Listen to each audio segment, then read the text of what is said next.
New Orleans. They call the rising sun. And it's been the ruin of many a Pues ya estamos de regreso y continuamos con nuestra tertulia de economía. Bueno, pues la otra gran noticia del día no es el cuadro macroeconómico que ha presentado el gobierno con ese desafío, ¿no?, del presidente de Rajoy a Bruselas, fijando el déficit en el 5,8 frente al 4,4.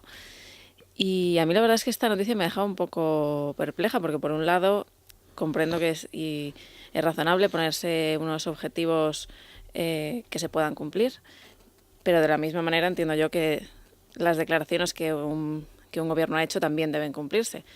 Y si no recuerdo mal, la subida de impuestos que hizo este gobierno se amparó en que había que cumplir como fuera con los objetivos de Bruselas, especialmente con la del déficit. Entonces, claro, no sé muy bien dónde encajar todo esto ahora. A mí me parece acertado que el presidente del gobierno haya modificado el déficit, porque ese 4,4 era imposible, absolutamente imposible de cumplir, salvo que se paralizara absolutamente el país y entráramos en quiebra inmediata, ¿no?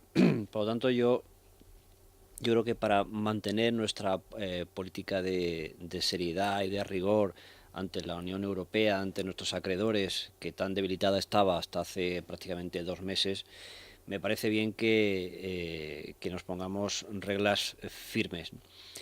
Pero eso yo creo que no debe de significar que haya un relajamiento en los deberes que tenemos pendientes. Y uno de ellos lo tiene encima de su mesa el ministro de Hacienda, Montoro, y es que nuestras comunidades autónomas, especialmente las comunidades autónomas y los ayuntamientos, además de, por supuesto, la Administración General Central del Estado, aplique dosis de austeridad mucho más serias que las que se han aplicado hasta este momento. Es decir, que parece bien que se relaje un poco el objetivo de déficit, pero no que se relajen los mecanismos puestos en marcha para que nuestro país vuelva a ser un país serio, riguroso y sobre todo que no gaste más de lo que ingresa. Hay circunstancias que han cambiado en los últimos 3-4 meses, como por ejemplo el hecho de que la situación económica internacional se ha debilitado ligeramente. Eso significa que es un nuevo obstáculo a nuestro país para que nuestra economía vaya hacia adelante. De hecho, en este momento tenemos una economía que va hacia detrás, es decir, estamos decreciendo, ¿no? Por lo tanto, pues son novedades que hay que tener en cuenta a la hora de elaborar un cuadro macro. Y me parece bien que al mismo tiempo que este gobierno le hace caso a la Unión Europea en el sentido de políticas de austeridad, políticas de rigor, seriedad en las cifras, etcétera, etcétera, por otro lado también tenga la soberanía suficiente como para cambiar un poco las cifras hasta el punto de que dentro de la austeridad sean cumplibles. Y eso yo creo que lo que hace es reforzar nuestra posición de seriedad, sobre todo ante nuestros acreedores, que es ante quien debemos de ser, yo creo, más serios en este momento.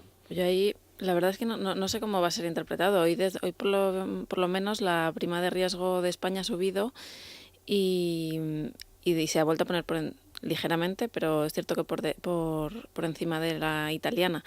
Y yo no sé si igual puede ser razonable el hecho de flexibilizar un poco el déficit, pero no sé si las formas desde luego han sido las más adecuadas, porque es cierto que Bruselas tiene unos tiempos muy, muy relajados y se podía haber jugado con ello. Yo creo que tarde o temprano Bruselas va a cambiar todos los objetivos y todas las estimaciones económicas, y creo que a lo mejor se podría haber aprovechado y hacer en ese momento con todos los países a la vez, y así no dar un paso al frente y posicionarse en el foco de los mercados, de la prensa internacional, que ya habla hoy toda de desafío de España a Bruselas. Sí, pero nosotros hacemos un desafío que es diferente del griego. Hacemos un desafío, pero cumplimos con con las condiciones que se nos imponen y que nos estamos autoimponiendo.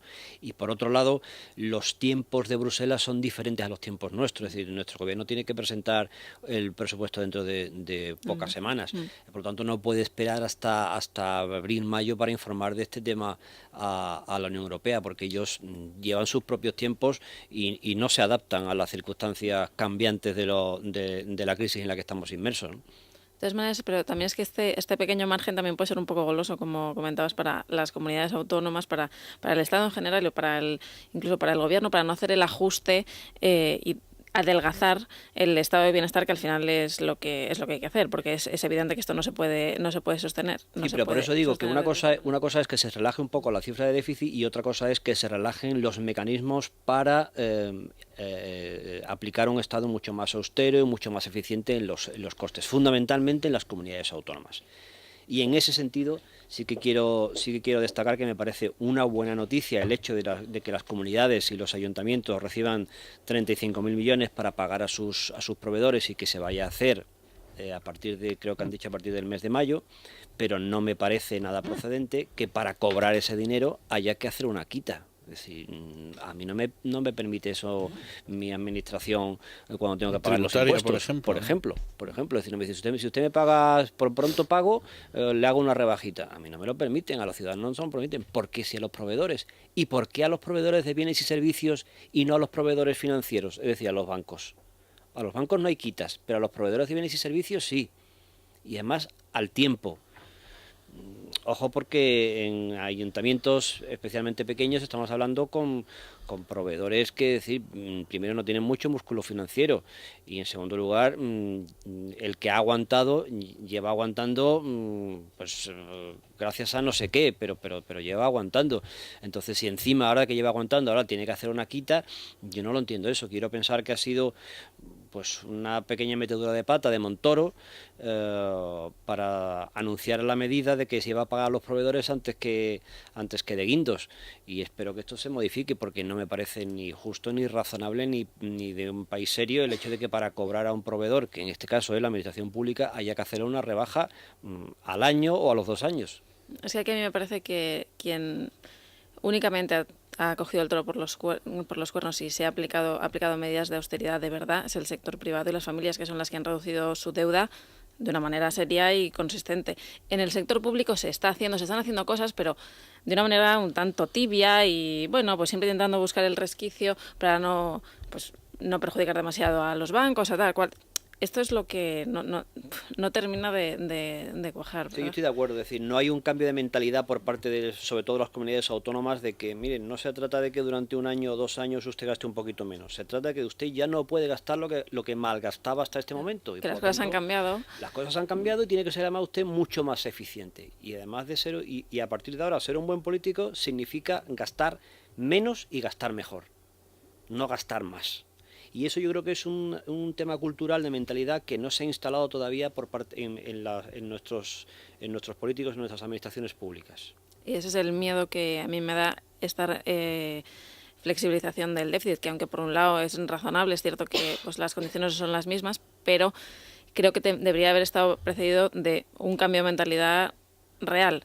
El que el país se hubiera ganado de verdad la confianza como para poder flexibilizarlo. Yo creo que en ese sentido además tiene una gran oportunidad que no debe desaprovecharla el ministro Montoro, porque además de ser ministro de Hacienda tiene una posición dentro del partido muy importante, y ahora que las comunidades autónomas, la gran mayoría son del mismo partido, yo creo que tiene suficiente autoridad como para instalar este cambio de mentalidad por su parte en todas las comunidades autónomas y a su vez en los ayuntamientos, para que empecemos de verdad a poner en marcha políticas reales de austeridad y no parches de austeridad. Muy bien, dicho queda. ¿Qué buena acción vamos a hacer hoy, Silvia? Pues César, los problemas son muchos, pero nosotros estamos siendo muchos más. Gracias puede que sea la palabra que más hemos repetido en estas últimas 3 semanas. Si no fuera así, esta campaña de apadrinamiento y ayuda a los niños más desfavorecidos no tendrían sentido. Hay mucho que agradecer, y no solo en nombre de la ONG World Vision y de esta casa, sino también en nombre de cientos de niños, de sus familias y de sus comunidades. Gracias es la palabra que más se ajusta a lo que sentimos todos los que hemos estado estado involucrados en esta campaña estas semanas. De hecho, gracias es una palabra que se queda corta frente a lo conseguido. Gracias porque ha apadrinado llamando al 902 20 80 10, gracias porque ha apadrinado en www.apadrinamiento.es y gracias porque han enviado realidad al 27070. Pero las necesidades y carencias de muchos niños no acaban. Por eso vamos a pedir un último esfuerzo, porque mientras haya un niño que lo pase mal, la misión de World Vision no ha acabado. Nuestra misión no ha acabado. Por favor, apadrine llamando al 902 20 80 10 o en www.apadrinamiento.es. También puede enviar, si lo prefiere, un mensaje con la palabra realidad al 27070 y colaborar con €1,42. Los problemas son muchos, pero nosotros somos más. Gracias. Muchísimas gracias, Silvia. ¿Y cómo viene la prensa económica de mañana? Pues claramente viene con la flexibilización, la relajación de los objetivos de déficit para el año en curso. Expansión, Rajoy se planta en el 5,8%. El economista, Rajoy no cumplirá con Bruselas, el objetivo de déficit será del 5,8%. Y 5 días, Rajoy reta a Europa con un objetivo de déficit del 5,8%.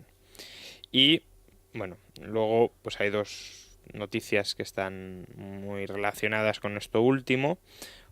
Una que parece una contradicción, y en parte lo es. Expansión, nace la Europa de la austeridad. Bueno, nace la Europa de la austeridad porque hoy los jefes de Estado y de Gobierno han suscrito el incorporar a sus constituciones la limitación del déficit. Pero claro, si nos quedamos en loar que hay que reducir el déficit y luego no lo reducimos de verdad, pues nos terminamos en el mismo sitio que quienes creen que Grecia está así porque ha aplicado políticas de austeridad, ¿no? Más bien por lo contrario, ¿no? La austeridad yo creo que no es una política de anuncios, es una política de medidas. Hechos, claro. De medidas. Porque aquí Europa lleva años hablando de austeridad. Se dice que hay dos modelos, Estados Unidos que es déficit a mansalva y luego Europa austeridad, y realmente cuando miramos los déficits las diferencias no son nada apreciables. Por cierto, ¿esa carta la ha firmado Sarkozy? Sí la firma. ¿Y qué pasa si gana Hollande en las próximas bueno, elecciones? sí, es que ese es el problema. Que no hay ninguna credibilidad.